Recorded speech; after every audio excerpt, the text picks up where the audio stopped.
said, check it out. He said, one day I was in my study doing my work, and my daughter came in the house from school.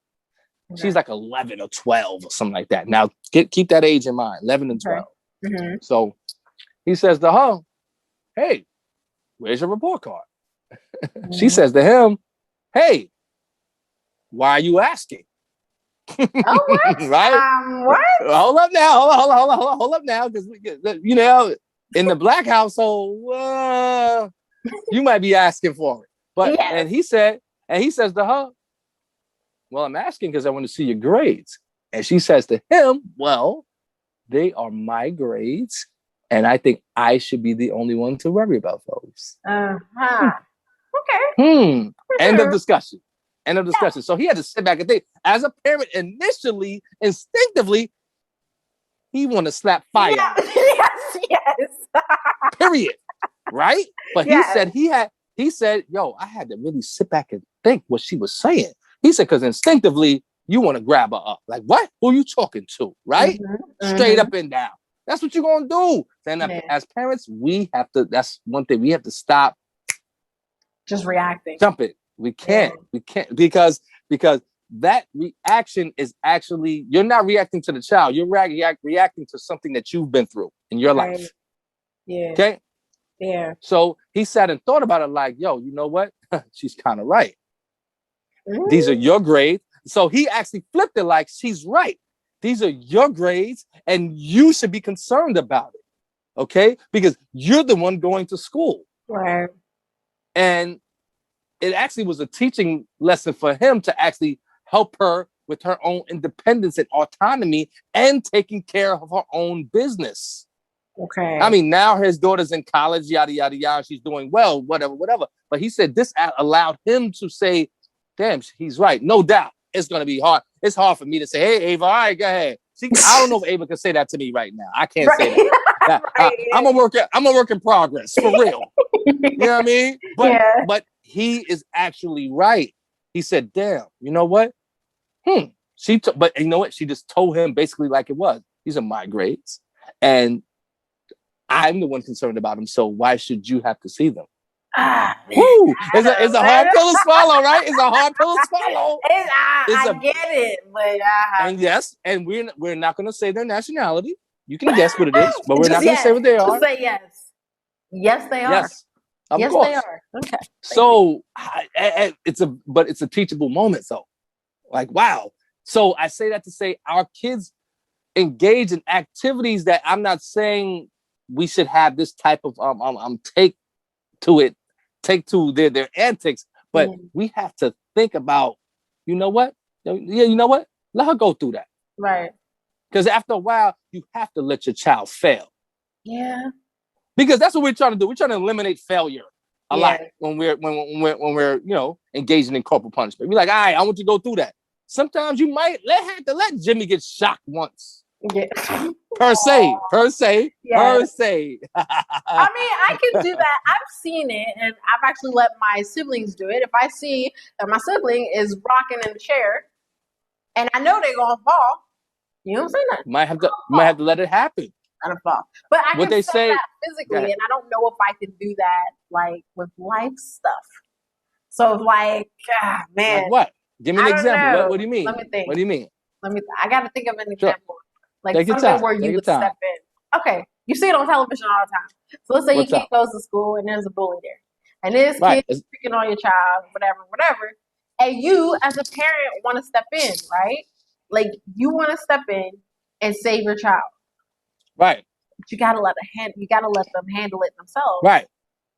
Something like that will be difficult for me, I think, because I'm to let them handle it. Yes, okay. I'm very protected. So it's like, I mean, if anything, question. This is a little sidetrack. Sure. Do you encourage your children to fight? That's a very good question. And you know what? That's a very good question. Very, very good question. I don't encourage my children to, like I said, me and my wife, we have two different parenting styles. Mm-hmm. My wife is, yo, get down to the business, period. Quick. Yeah. I get it out the way. Me, I'm a little more, okay. You know what I mean? Yeah. Like it ain't, fill you out a little bit, and then after that, I'm going in, and you ain't never coming back. Right. You know what I'm saying? Yes. Period. Because I don't feel so, but no, I don't encourage them to fight per se. However, we only encourage people to do what we would do. You understand? Right. We only, you know what I mean? We only encourage people to do what we would do. That's true. So I'm a twofold question. So twofold answer.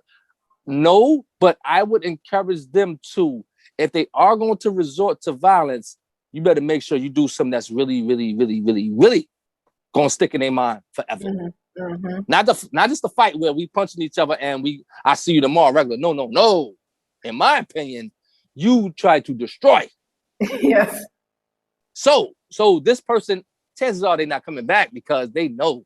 So I say that to say, now you take the father and son, let's say the son is getting picked on, okay? Mm-hmm. And you say, hey, you know what? Stand up to this guy. No, Dad, I don't want to fight him. And my professional and personal opinion, this is where you say, okay, this is what you're going to do. Now, every Saturday, when you get up and in the morning and you want to play your video games, now you're not going to do that. Now you're going to karate school.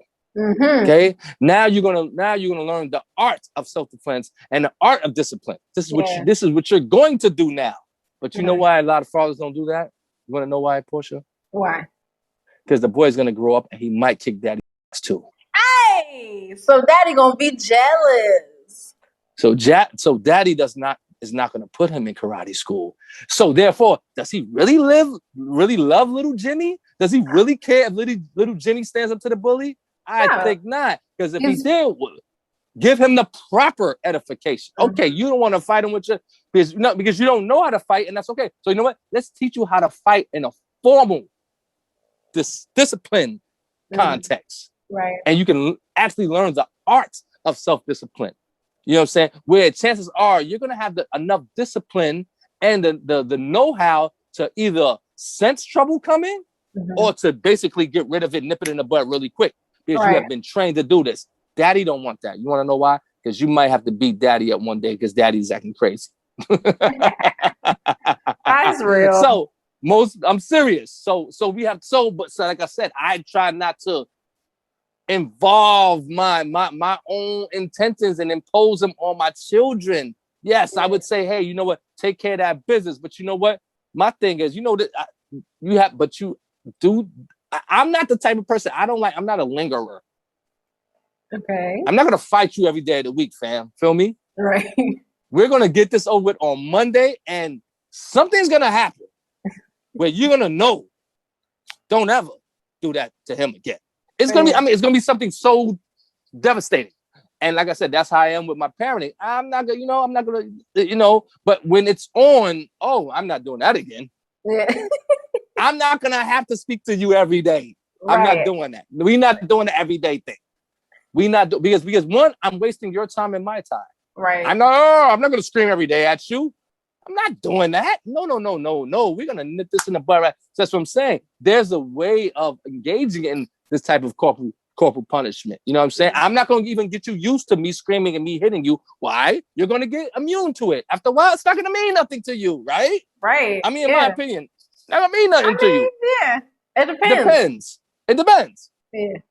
Now, with my form of parenting, I don't do it as much. So when I do it, it means a lot. You understand? Yeah. When I do it, it's like, oh, wow, damn. Okay, cool. You know what I'm saying? So that's just my form of, you know what I mean? That's just how I believe. So, this was real. To wrap it up, Portia Mystique, if a kid gets beat, is there a thin line to abuse and child getting beat? Yes. What's the thin line? A bruise? A bruise, is that a thin line?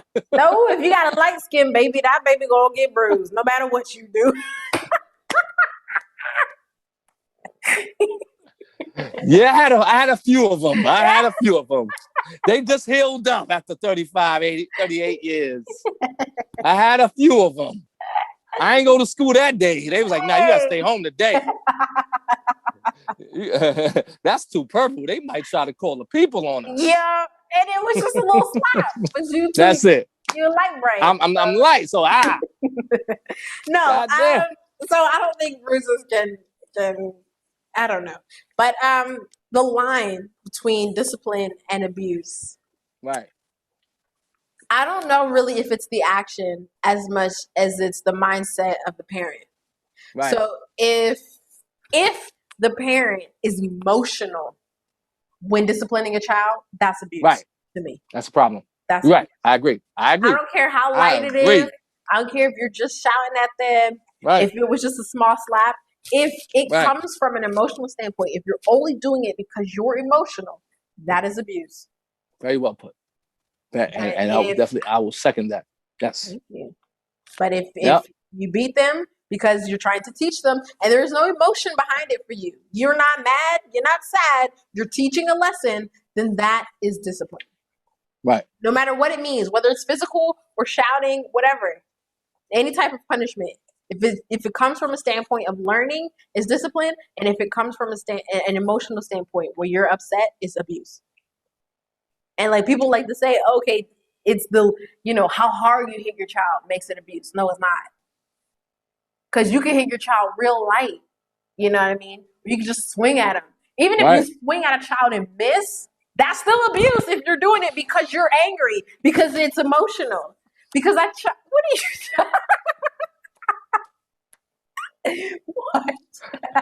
What? Yo, pause it. What? This has been your episode. You've been having me cracking up this whole episode. Ladies and gentlemen, if you swing at your child and miss, that is still a form of abuse because the intent was to knock him out. Yes, if you swing at your child and miss, but you only swung because you're emotional, the child will still feel that hit even though you didn't connect. That's true. Because I agree. Still feel it like, oh my God, my parent is trying to kill me because they're angry. They're angry. That's abuse. Right.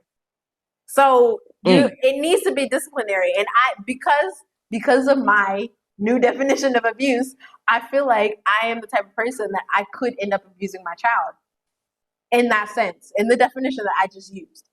Because I can get emotional. I'm reactionary. Right. If I pop my child because my child is just pissing me off that day, then I am abusing Corporal punishment. Corporal punishment. Because I'm emotional.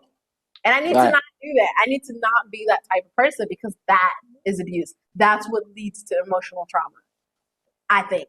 I got no degree. I agree. I got no knowledge. Nothing. But I agree. I don't think that's a straight logic. You're right. That's, I agree. Mm. Okay, what about you? What is the line? There's no. I don't want to end it with a line. I want to end it with Black people personally. We know we've suffered the most atrocities in the world out of all the races, and we tend to be the people that probably abuse our children the most. Mm-hmm. And on one side of the coin, yeah, you should not abuse your child, man, for real, by any means, any shape, form, or fashion. But on the other side of the coin, we have all this trauma locked up in our brains and our hearts and our souls that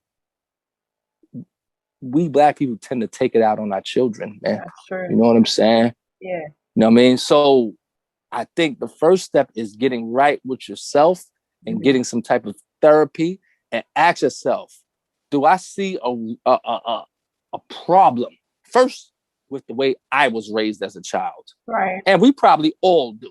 Yeah. A little bit. Some, whatever. Some a lot, some a little. Right. Okay. How am I going to handle that? Because you are going to handle it some way with your child. Mm-hmm. Straight up and down. It's going to be passed on. Yeah. It's going to be passed on. Are you going to be the parent that, okay, I wasn't disciplined at all, so I'm going to over-discipline? Am I going to be that?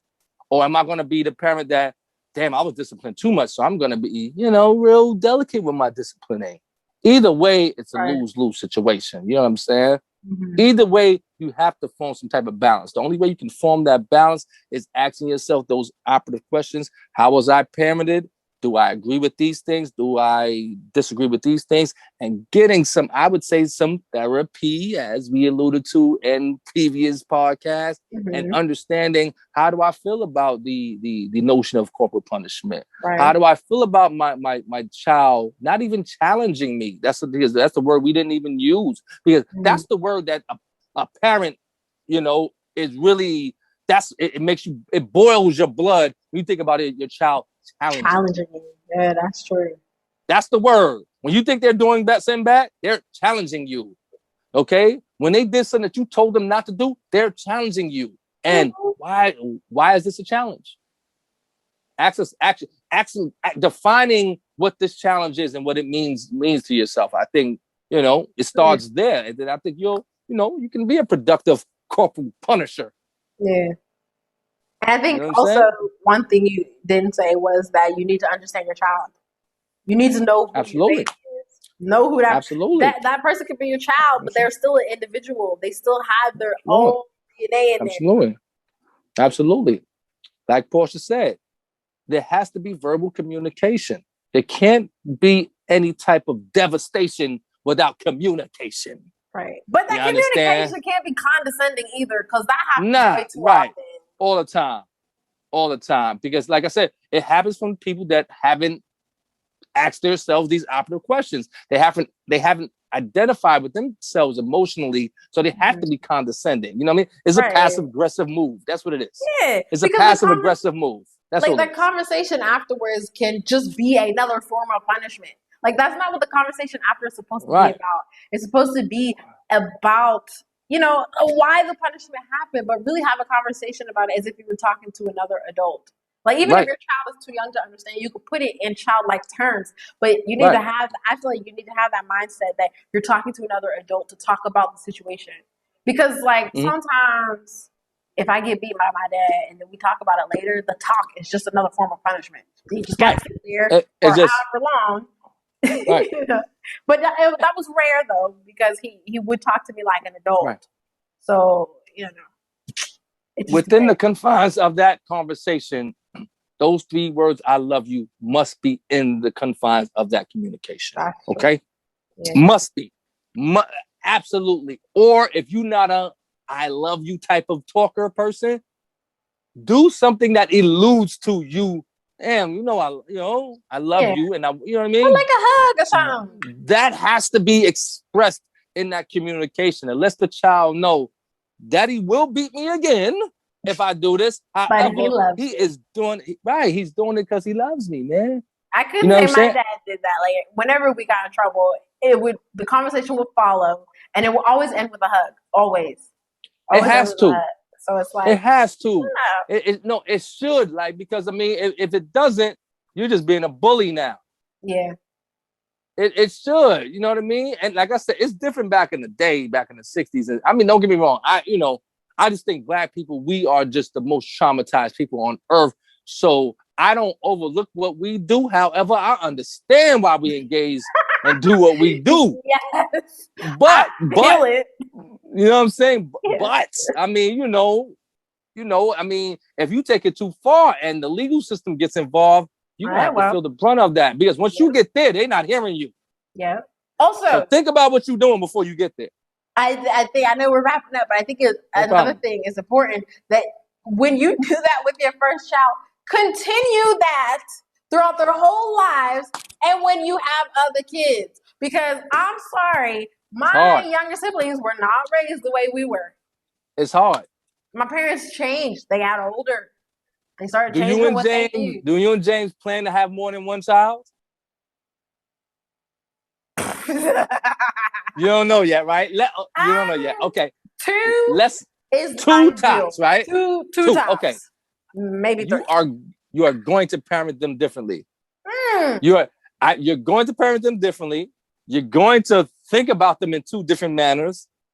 Like you said, your parents were older.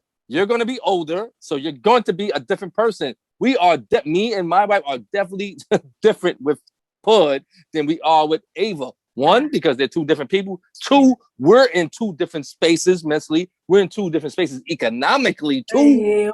Yeah. That helps. That change the whole trajectory of the whole situation. when you struggling, you might be mad at little Timmy from time to time. Right. Yo, Timmy, I'm hungry. Sit down. Like you get right. Angry. But if you little right in your pockets, Timmy, I get Timmy. Go and play that damn video game I done bought. You understand? So it helps having that payment in your pocket. Yes. So you're going, and you know what? The second child is always, I don't know. I've heard this, and they right. The second child is different because the first child was new, and the second child was like, wow, interesting. Okay, yeah, interesting. This is crazy right here. But you know, woo. Man, gotta love them. Gotta love the kids, though. Gotta love the kids, ladies and gentlemen. Gotta love the kids. You just love them. Gotta love the kids. You can really, truly love them without bias, without your own narcissism, without your own ego. You can just love them unconditionally like you're supposed to. It'll lead to you'll be fine. I'll be fine. Okay. We'll be fine. That's Jason and I will handle it. We'll be fine. Absolutely. I know you guys will. Because like I said, you guys, as long as you're coming from a genuine place, you will definitely be fine. And you are going to make some mistakes, and that's cool. Learn from the mistakes and move on. Okay? Yeah. Mm-hmm. Right. So ladies and gentlemen, Black people, after you beat your kids, I want you to subscribe to Quan John Portia Mystique podcast. I want you to share it. I want you to like it. You know what I'm saying? Come subscribe. So from Portia Mystique and Quan Jizzy, sayonara, baby. Bye.